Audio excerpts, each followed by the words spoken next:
ایک مولانا تھے، وہ درود کے بارے میں بہت زیادہ محنت کرتے تھے،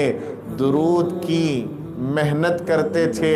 درود کو عام کرنے کی کوشش کرتے تھے، سب کو درود کے بارے میں بتاتے تھے، درود پڑھاتے تھے، ترغیب دیتے تھے، کہتے تھے کہ اس طریقے سے پڑھ لو اچھا ہوگا، تحفے تحائف دے کر درود پڑھاتے تھے۔ ان کے شاگرد رشید حج کو تشریف لے گئے اور حج سے فارغ ہونے کے بعد مدینہ منورہ حاضری دیتے ہیں، آقا صلی اللہ علیہ وسلم کی خدمت میں حاضر ہوتے ہیں۔ اللہ تبارک و تعالیٰ نے اس شاگرد رشید کو درود کی برکت سے بہت زیادہ مقام عطا فرمایا۔ انہوں نے آقا کی خدمت میں سلام پیش کیا، آقا صلی اللہ علیہ وسلم نے ان کو جواب مرحمت فرمایا،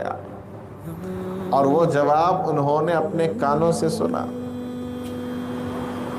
اور